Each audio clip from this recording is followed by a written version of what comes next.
সুনামগঞ্জ এবং জামালগঞ্জ কি বাংলাদেশের বাইরের কোনো এলাকা, নাকি এটা বাংলাদেশের ভিতরে এক্সিস্ট করে? যদি বাংলাদেশের ভিতরে হয়ে থাকে তাহলে আমাদের সাধারণ নাগরিক সেবা পেতে এত বৈষম্য কেন?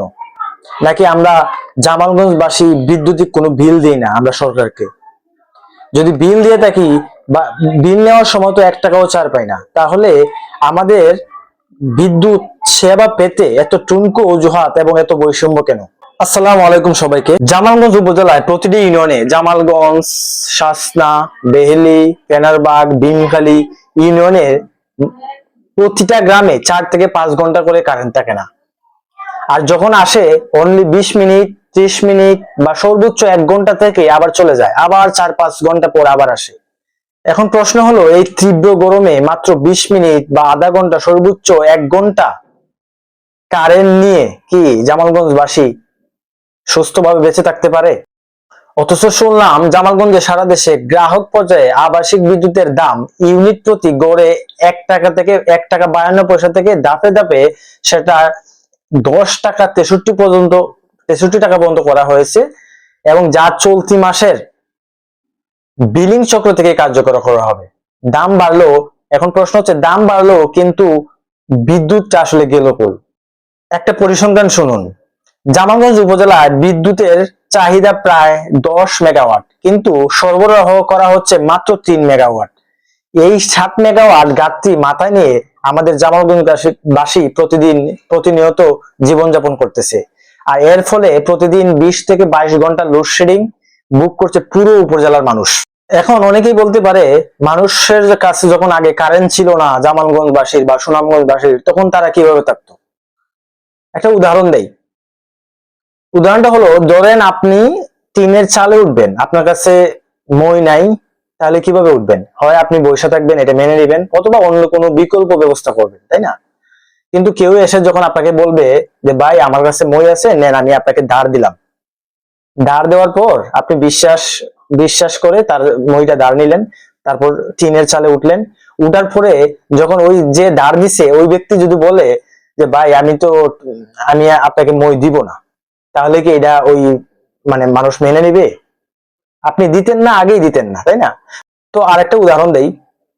ধরেন আমরা বাংলাদেশের মানুষ মোবাইল, ইন্টারনেট এগুলাতে অভ্যস্ত, নিত্য প্রয়োজনীয় জিনিস, তেল, ডাল, চাল এগুলাতে আমরা অনেক অভ্যস্ত, তাই না? এখন হঠাৎ করে যদি বাংলাদেশ সরকার একটা আইন করে যে, বা যারা মোবাইল প্রডিউস করে, ইন্টারনেট প্রডিউস করে, তারা যদি বলে যে এদেশে আর কোনো মোবাইল আমদানি হবে না বা কোনো ইন্টারনেট হবে না, ইন্টারনেট ছাড়া এই দেশ চলবে, তাহলে কি সাধারণ মানুষ এর মেনে নিবে? যে আইন বানাবে তাকেই আইন বানিয়ে দিবে না? তো ব্যাপারটা হচ্ছে এইরকম। আপনি যখন কোনো কিছুতে অভ্যস্ত করবেন, হাওরবাসীকে, সুনামগঞ্জবাসীকে আপনি যখন কারেন্ট দিবেন, তারপরে তার উপর আসক্ত করবেন, তারা যখন আপনার এই ফ্যান ছাড়া ঘুমাইতে পারবে না, যখন তারা আগে হয়তো তারা টিউবওয়েল চাপ কল দিয়ে তারা পানি বের করতো, কিন্তু কারেন্ট যাওয়ার পর তারা ওই যে ডিপ কল ইউজ করার পরে পানির স্তর নিচে যাওয়ার ফলে এখন মানুষ ডিপ ছাড়া পানি তুলতে পারতেছে না। আর এই পানি তুলতে গেলে অবশ্যই কারেন্ট লাগে। তাহলে তো আপনি তার উপরে আগে অথবা তার উপরে আপনি অভ্যস্ত করলেন, যখন আপনি তার উপরে অভ্যস্ত করলেন, তখন যদি আপনি হঠাৎ করে কারেন্ট দেন না, তাহলে তো এটা অন্যায়। তখন তো এটাও জনগণ মানুষ মেনে নেবে না, এটাও তো মেনে নেবে না। সুতরাং আপনি যখন কাউকে আপনি সেবা বা পণ্যের উপর আসক্ত করবেন, তখন আপনাকে সেই সেবা এবং পণ্য দিতে বাধ্যতাকৃত হইবে, তাই না? যদি আপনি নাই দেন, তাইলে আপনি আগে থেকেই এই বিদ্যুতিক সংযোগ টংযোগ দিতেন না, বলতেন যে সুনামগঞ্জ, জামালগঞ্জ এগুলো হচ্ছে আমাদের দেশের একটা বাইরের এলাকা। তখন আমরাও নিজেরাও মাইনে নিতাম সহজে, যে আমার কাছে আমরা যেহেতু বাইরের এলাকা, আমার কাছে কারণ দিবেন না, আমরা মাইনে নিতাম সহজে, এবং আমরা ট্যাক্স টুক্স সরকারকে দিতাম না, আমরা আমাদের বিকল্প ব্যবস্থা করতাম। কারণ আমরা তো এই দেশের না, আমরা তখন আর অন্য একটা ব্যবস্থা করতাম। তো যখন আপনি আমাদের কাছ থেকে জামালগঞ্জ, সুনামগঞ্জ বাসের কাছ থেকে ট্যাক্স সব নিবেন অন্যান্য এলাকার মতোই, তাহলে অন্যান্য এলাকার মতোই আমাদেরকে বিদ্যুতিক সেবাও দিতে হবে। আদারওয়াইজ বৈষম্যহীন সমাজ হইল না, তাইলে জনগণের সরকার হইল না। একদিক দিয়ে কেউ পাবে কেউ পাবে না, তা তো কোনোভাবেই দেওয়া চলবে না। আমি একজন হাওড়পাড়ের কৃষকের সন্তান, হাওড়পাড়ে আমার বসবাস, জন্ম, বেড়ে ওঠা, কিন্তু পড়াশোনার সুবাদে আমি ঢাকায় এখন আছি বর্তমানে 3-4 বছর যাবত। তো ঈদের আগে আমাদের বর্তমান বিদ্যুৎ ও জ্বালানি প্রতিমন্ত্রী বলেছেন যে আমাদের কোনো দেশে কোনো বিদ্যুতিক বা জ্বালানি সংকট নাই। এটা আমার কথা না, এটা আমাদের জ্বালানি মন্ত্রীর কথা। আগে শুনুন ওনার কথা। আমি আগেও বলছি, এখনই বলছি, আমাদের বিদ্যুতে ঘাটতি নাই। যে লোডশেডিং এর ডেফিনেশনটা একটু পরিবর্তন করতে হবে। লোডশেডিং সেটাই যেটা আমার বিদ্যুতের সরবরাহ না থাকলে লোডশেডিং হয়, আর যেটা ঝড় বৃষ্টি প্রাকৃতিক কারণে গাছ পড়ে দিয়ে যদি তার ছিঁড়ে যায় সেটা লোডশেডিং না। সেটাকে মেরামত করার জন্য যে সময়টুকু দরকার সেই সময়ের মধ্যে আমরা লোডশেডিং দিতে বাধ্য, বিদ্যুৎই যায় না সেখানে, আবার মেরামত হয়ে গেলে বিদ্যুৎ চলে আসে। তো ঈদের ছুটিতে যখন আমি বাড়িতে যাই, বাড়িতে আমার আরো 4-5 দিন বেশি থাকার কথা, কিন্তু এই কারেন্টের কারণে আমি 4-5 দিন আগে চলে আসছি। এখানে গিয়ে দেখি যে এখানে তো কারেন্ট নয়, এটা অমাবস্যার চাঁদ। এখানে মাঝে মাঝে কারেন্ট আসে, বেড়াতে আসে আবার চলে যায়। এখানে কারেন্ট, ওইখানে কারেন্ট যায় না, মাঝে মাঝে আসতো এবং চলে যেত, আবার উদা হয়ে অমাবস্যার চাঁদের মতো তার রূপের ঝলক দেখে আবার চলে যেত। তো এই ব্যাপারটা যখন আমি গ্রাম থেকে ফেস করে আসি, তখন আমার মন্ত্রী সাহেবের কথা মনে পড়ে হঠাৎ, যে মন্ত্রী সাহেব কি বলে আর এলাকায় কি হচ্ছে। তাহলে মনে হয় সুনামগঞ্জ হয়তো এই দেশের আওতাধীন না, সুনামগঞ্জ হয়তো এই দেশের বাইরের কোনো কিছু। এই জন্য হয়তো মন্ত্রী সাহেব এই হিসাবটা রাখে নাই। তো বাড়িতে যাওয়ার পর এলাকাবাসীর যে সমস্যাগুলো আমি ফেস করছি এবং এখনো তারা করতেছে, আমি বিভিন্ন স্টেটাসে বা বিভিন্ন মানুষের বাড়ির যখন কল করি, বন্ধু বান্ধবের সাথে যখন যোগাযোগ করি, তারা বলে কারেন্ট নাই, কারেন্ট নাই, মানে ঘুমাইতে পারতেছে না। তো তাদের মূল সমস্যাটা আসলে কি কি হচ্ছে আমি বলি। প্রথম হইতেছে তারা পানি পাচ্ছে না। তারা যে এই যে সাপ্লাই বা ডিপ থেকে পানিটা উঠায়, এটা তো কারেন্ট লাগে, সেটা পাচ্ছে না। দ্বিতীয় হচ্ছে তারা মোবাইল চার্জ করতে পারতেছে না।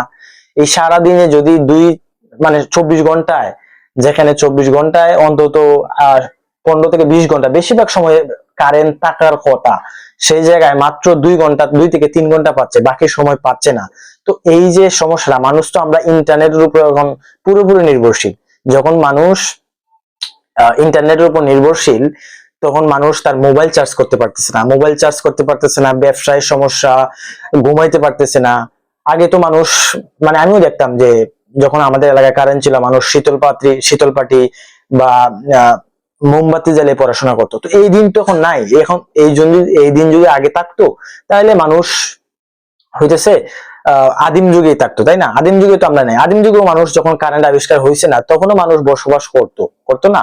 তো সেই যুগ তো নাই, তখনকার মানুষ এক দাসে চলতো। এখন যখন আপনি আপনার প্রোডাক্ট বা পণ্য সেবার উপর নির্ভরশীল করে তুলবেন, যখন আপনি কারেন্টের উপর মানুষকে আসক্ত বা নির্ভরশীল করে তুলবেন, তখন হঠাৎ করে যখন আপনি কারেন্ট সাপ্লাই দেওয়া বা বিদ্যুতের লোডশেডিং দেখা দিবে, তখন মানুষ, সাধারণ জনগণের কি পরিমাণ যে কষ্ট হবে, এটা যারা ফেস করে তারাই বলতে পারে।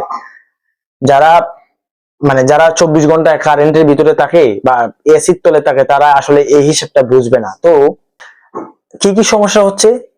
ছেলেপেলের পড়াশোনার সমস্যা, ঘুমের ব্যাঘাত, ব্যবসা বাণিজ্যের সমস্যা, তারপর যে পানির সমস্যা এবং ইচ এন্ড এভরিথিং। কারেন্টের উপরে আমাদের কি পরিবারদের নির্ভরশীলতা, আমি হয়তো অনেকগুলো মিস করছি, অনেকে হয়তো কমেন্টে আসলে জানাই দিতে পারবেন কি কি সমস্যা। এখন আমি দেখলাম যে বিশ্বকাপের খেলাও চলতেছে, তো এটা হচ্ছে বিনোদনের একটা অংশ। মানুষ সাইকোলজিক্যালি মানুষ এন্টারটেইন পছন্দ করে। তো যখন হাওয়ার পরের মানুষ পানিবন্দী এই সময়টায়, তখন মানুষ একটু এন্টারটেইন পাওয়ার আশায় তারা খেলা দেখবে, একটু ফেসবুক বা রিলস টিলস দেখবে, মোবাইলে একটু ব্রাউজিং করবে। এটাই তাদের বিনোদনের একমাত্র মাধ্যম, যেহেতু আশেপাশে কোনো মাঠ নাই, কোনো কিছুই নাই। তো এই একমাত্র মাধ্যম যখন আপনি মোবাইল চার্জ করতে পারবেন না, তখন সেটা থেকে আপনি বঞ্চিত করলেন। তাহলে সাইকোলজিক্যালি তারা কতটা মনস্তত্ত্ব মানে মনস্তত্ত্ব ভাবে আঘাতপ্রাপ্ত হইতেছে, আপনারা সেটা চিন্তা করতেছেন? তাই ভীমখালী, শাসনা, জামালগঞ্জ, বেইলি, ফেনারবাগ বাসীর পক্ষ থেকে আমাদের চারটা সাধারণ আবদার। আমরা নিরবিচ্ছিন্ন ও ন্যায্য বিদ্যুতের সরবরাহ চাই।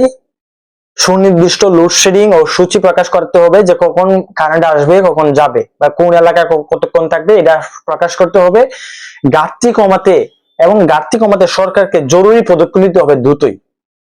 জামালগঞ্জবাসীর এই দুর্ভোগের দ্রুত এবং স্থায়ী সমাধান আশা করতেছি। এবং পরিশেষে আমরা বলতে চাই, এই 4টা দাবি যদি খুব দ্রুত পূরণ না হয় তাহলে প্রয়োজন হলে আমরা জামালগঞ্জবাসী মানববন্ধন করব, কারণ এটা আমাদের জামালগঞ্জবাসীর ন্যায্য অধিকার। এটা কোনো অন্যায্যর কোনো কিছুই না, এটা আমাদের বিল দিয়ে সবকিছুই ঠিক আছে। বাংলাদেশের অন্যান্য জেলা উপজেলায় যদি কারেন্ট ঠিকঠাক মতো পায়, জ্বালানি মন্ত্রী বলছে সংকট নাই, তাহলে আমাদের জামালগঞ্জে কেন 20 থেকে 22 ঘন্টা বা 15-16 ঘন্টা কারেন্ট থাকবে না? এটা আমাদের এখন সময়ের দাবি। এবং আপনারা যাদের গ্রামে মনে হইতেছে যে কারেন্ট বেশি লোডশেডিং দিচ্ছে, এবং যদি মনে করেন যে এটা আপনার দৈনন্দিন জীবনের একটা সমস্যা হয়ে দাঁড়াইছে, তখন এই ভিডিওটা আপনি শেয়ার করতে পারেন এবং এই ভিডিওটা দ্রুত ছড়াই দেন, যেন জামালগঞ্জ এবং সুনামগঞ্জের পল্লী বিদ্যুৎ ম্যানেজমেন্টের যারা ব্যবস্থাপনায় আছে এবং তাদের কাছে এটা যেন পৌঁছায় যায় এবং দ্রুত এর সমাধান ঘটে। আসসালামু আলাইকুম সবাইকে, ধন্যবাদ।